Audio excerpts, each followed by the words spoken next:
আপনারা যারা মাদ্রাসার ছাত্র রয়েছেন আপনাদেরকে আমি কিছু কথা বলি, কারণ মাদ্রাসার ছাত্রদেরকে পরামর্শ দেওয়ার মতো যে যোগ্যতা এটা আমার মধ্যে নেই। আমি ভাই কিসেন দেই পরের বইতে কাম করে খাই, এটা হলো আমার কাম। কিন্তু আপনাদেরকে আমি কিছু কথা বলতেই পারি, এটা অস্বাভাবিক কোনো কিছু না। সর্বপ্রথম আমি যে বিষয়টা বলবো যে জ্ঞান জিনিসটা আসলে কি।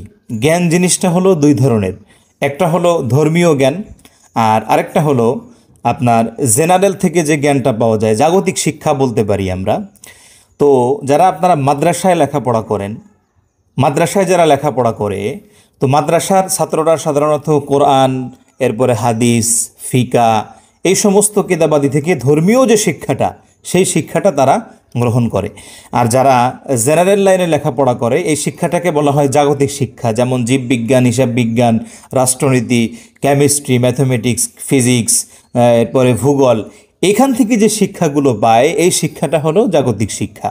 এখন মাদ্রাসার ছাত্র যারা কিছু কিছু কারণে, কিছু কিছু সমস্যার কারণে মাদ্রাসার যে ছাত্ররা, এই ছাত্ররা নিজেদেরকে মানুষের সামনে তারা মনে করে যে আমরা মনে হয় দুর্বল, একজন মানুষ যে কথা বলে আমরা মনে হয় সেই কথাগুলো বলতে পারবো না।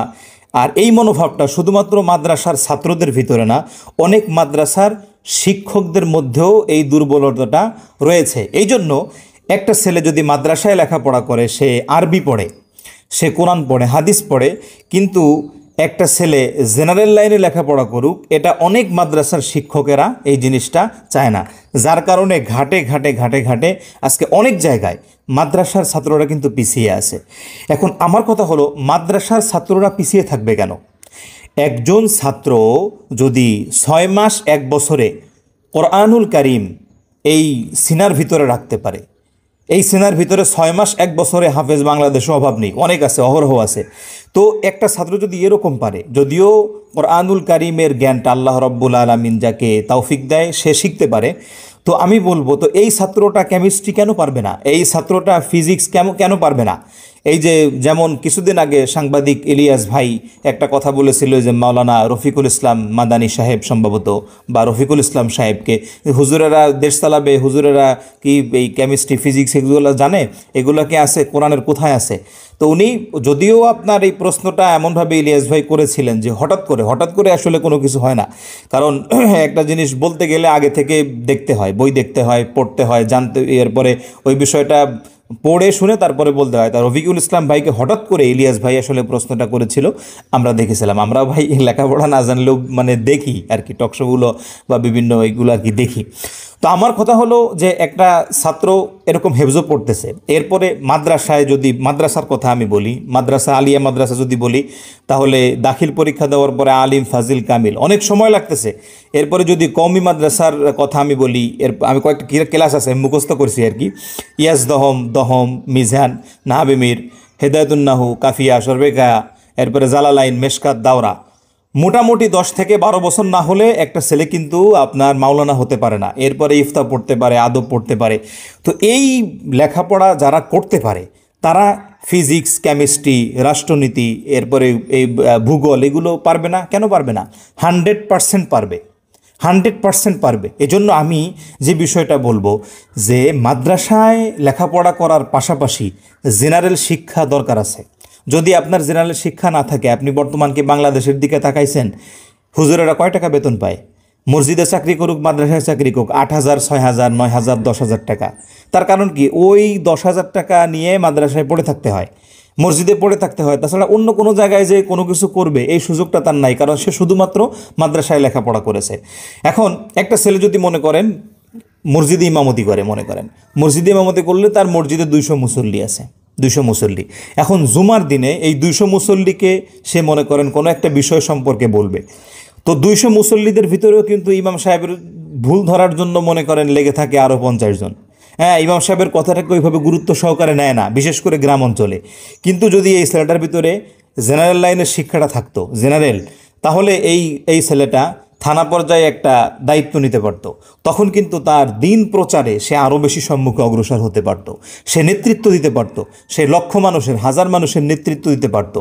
আমরা যদি ইসলামের ইতিহাস একটু পড়ি তাহলে দেখব যে অতীতে এই সারা পৃথিবী মুসলমানেরাই শাসন করছে, সারা পৃথিবী মুসলমান শাসন করেছে। আমি যদি এখন আপনাদের কিছু হুজুরদের নাম বলি, মনে করেন কওমি অঙ্গন থেকে একজনের কথা বলি, আল্লামা মামুনুল হক সাহেবের কথা যদি বলি, এরপরে আপনার যদি ওই যে সুন্নি আলেমদের মধ্য থেকে একজনের কথা বলি, সুন্নি আলেম কার কথা বলবো, মনে করেন উসমান গনি সালেহি সাহেবের কথা বলি, এরপরে মনে করেন আহলে হাদিসের মধ্য থেকে যদি কাউকে বলি, এই যে আব্দুর রাজ্জাক বিন ইউসুফ সাহেবের ছেলে একজন আছে না আবদুল্লাহ, ওই ভাইয়ের কথা যদি বলি, আপনাদের কি মনে হয় এই তিনজন ব্যক্তির নাম বললাম বাংলাদেশে ভাইরাল, এই তিনজন ব্যক্তির ভিতরে কি জেনারেল লাইনের শিক্ষা নাই?